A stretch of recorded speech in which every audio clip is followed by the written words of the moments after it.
Hello guys, good morning. Jeffoy na naman po and welcome to my puto channel. Puro na lang akong puto. Pero don't worry guys kasi ibang puto naman to. This time naman ang ginawa ko ay puto balanghoy or steamed cassava muffin. And gumawa rin pala ako ng nito ng filling yung bukayo. And di pa to sa mga puto na ginawa ko kasi ito desiccated cassava talaga. So samahan niyo ako guys, gawin natin to. Let's go!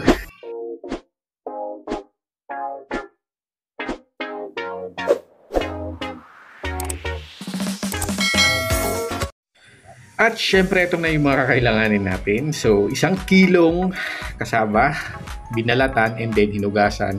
And then, yayadyarin natin to. I-desiccate natin to. Gamit na lang nitong ating yadyaran. So, meron naman kayong food processor, mas maganda. Pero ito na lang ginamit ko kasi kung food processor gagamitin ko, masyado yun na pinong-pinong. So, gusto ko meron pa rin yung ganito, granulated. Tapos, gumamit tayo nitong tawag sa amin ito, basket na butas. Bali, ito yung magiging natin, gagamitin natin na parang cheesecloth na pampipiga natin. I-extract natin tong dinesiccate natin na kasaba. Tapos, squeeze natin hanggang sa mawala yung kanyang juice. I-extract natin to guys para maiwasan natin na maging dense yung ating gagawing puto. Kaya dapat siya parang spongy. Wow, spongy, permeable. Yun, ganun. Basta makikita nyo na lang sa end product kung ano yung magiging itsura nito. Basta hindi siya yung compact na compact. Dapat parang merong air. Yun nga, spongy. Kasi ito yung naging kinilabasan ng ating squeeze ng juice nitong ating kasaba. And then gagawin natin paghiwa-hiwalayin natin siya. Ayan. Paano bang sabihin ko? Parang ipapowderize. Hindi naman. Basta ganun paghiwa-hiwalayin natin siya hanggang sa maging ganito. Ganyan. Kasi ito yung parang natin, ibubudbud natin. Tapos ito yung i-steam natin. So this time guys, balin 4 cups ang nagawa dun sa 1 kilo. So hahatiin ko siya tig 2 cups kasi yung isa gagawin ko ng flavor. Lalagyan ko pala ng flavor tsaka food color. Gagawin ko siyang pandan flavor. And then yung isa plain lang pero lalagyan ko din naman yung isa ng ating desiccated coconut. So naglagay ako dito ng 1 teaspoon ng pandan flavor tapos 1 teaspoon din na green food color. Pero masyadong napadami ata yung 1 teaspoon. Kaya gawin nyo na lang guys na 1/2 teaspoon. And then haluin ko. Hinalo ko pala. Hanggang sa maging ganito yung kanyang texture. Tapos dito naman sa kalahati or sa kabila, tulad ng sabi ko, plain lang siya. Pero nilagyan ko siya ng 1/2 cup na desiccated coconut. Yung na yun guys yung tawag doon, na squeeze na rin, kung sapal. Kasi may napanood ako sa video or sa YouTube na may naglalagay pa ng sapal tapos sabi ko, pwede naman na hindi. Pero sinubukan ko pa rin. And then ngayon gagawan tayo ng filling guys, bukayo. So naglagay tayo ng 1 cup na desiccated coconut and then 1/2 cup naman na brown sugar. Mas maganda guys kung dark brown sugar. Since wala kasi yung dark brown sugar, yung brown sugar na lang ginamit ko. Pero mas maganda talagang maging gamitin nyo is yung dark brown. Kasi maganda yung kulay niya. Then yan sa low heat lang guys, halo-haluin nyo lang hanggang sa maging ganyan na siya, maging bukayo. Tapos lagyan nyo din siya syempre ng asin para may konting alat ng konti. And then mag-steam na tayo guys. Magpainit na pala tayo ng steamer. Tapos eto, ang gagawin kong molder, lata, tapos nilagyan ko ng butas-butas kasi yun din nakikita ko sa YouTube. Pero sabi ko pwede naman kasing walang butas-butas. Kaya ito ginamit ko yung sabawan. Tapos nilagyan ko na siya ng mantika. I-grease natin. So naglagay ako ng ganyan linings. Parang wala naman yan pero wala yan. Nakikita ko na yan sa puto. Tapos yun guys, lalagay na tayo ng ating yung grated cassava. Ayan. Una, lagyan muna natin ng ilang portion and then lalagay na tayo ng bukayo, yung palaman natin.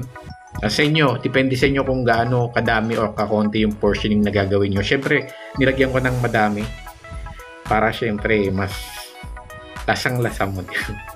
So, pagkatapos nyan, bababaon mo na naman siya uli ng kasaba, desiccated kasaba. Ayan, wag nyo siya guys i-press, wag nyo i-press na compact kasi gagawin nga natin is maging permeable siya. Wow, for the permeable. Tapos ayun, pag okay na, i-flatten natin. Again, wag nyo ipipress, i-flatten nyo lang. Okay. So again, ulitin ko, ayan, panoorin nyo na lang. Lagay tayo una ng ating desiccated cassava, and then lagay ng palaman. Sa gitna lang para nasa gitna lang din yung kanyang palaman mamaya pag niluto siya. Okay? And then babawan na uli natin ng ating desiccated cassava, and then ipa-flatten natin siya. Again, wag ipipress ha. Paulit-ulit na tayo niyan. Yan hanggang sa makagawa. And since malaki ngayon ginamit ko guys na molder, nakagawa tayo ng konti lang naman sa loob ng isang kilo. Ito lang nagawa natin. Ayan. So meron pa akong tirang abukayo, pero huwag kayong mag-alala kung may tira. Bili na lang kayo ng buns, tapos palaman nyo yun. Para meron na kayong instant pandikoko. Tapos this time guys, mainit na yung ating steamer, dapat kulong-kulo. I-steam na natin siya sa medium heat for 45 minutes. Tinagalan ko siya guys para lutong-luto yung ating cassava. And then yun, after 45 minutes, ito na siya. Make sure guys, maglagay kayo ng lid or cloth pag nag-i-steam kayo para hindi mabasa. Meron kasi isa dito na nabasa, kaya pangit yung kinalabasan. So ito na guys, mag-unmold na tayo. Mabilis lang siya i-unmold, itaob nyo lang kasi meron naman siyang may mantika siya. Kaya dapat i-grease nyo talaga para hindi kayo mahirapan mag-unmold. So ito na siya guys. So wala namang halos pinagkaiba. Walang pinagkaiba yung gumamit ka ng molder na may butas-butas and then molder na walang butas. Ayan. So walang pinagkaiba guys, parehas lang naman. So ito yung sinasabi ko, pag nabasa, pangit yung kalalabasan. Hindi siya porous, dense siya. So ito na yung kinalabasan ng ating puto lanson o puto balanghoy. So papalamigin ko lang to guys, and then mamaya iti-taste test natin. Ang bilis niya lang gawin, tsaka konti lang yung ingredients na gagamitin natin. And kung makikita nyo guys, walang masyadong pinagkaiba yung merong nyog. No, wala ko. Yung merong nyog tsaka yung walang nyog. Halos parehas lang din naman. Kahit tikman nyo pa, ganun pa rin naman. Basta. Tapos ito, naghati ako ng isa para makita natin yung bukayo filling. So ayan guys. So subukan nyo to. Another pang merienda. And then, pwede syempre gawin nyo ding pang negosyo. Nasa inyo yan. Kayo nang bahala. Malaki na kayo. So taste test na natin guys. So ang tinaste test ko dito guys is yung merong merong nabasa. So syempre, ang natin yung parteng walang basa. Kasi yun nga, yung may basa, dense siya, compact. Samantalang yun dito sa walang basa, porous, permeable siya, and then, ayun, mas malalasahan mo yung kanyang flavor. Unlike doon sa basa. And, masarap siya guys, promise subukan nyo. So yun lang guys, hanggang dito na lang. Thank you ulit, and don't forget to like, share, and subscribe. Bye-bye!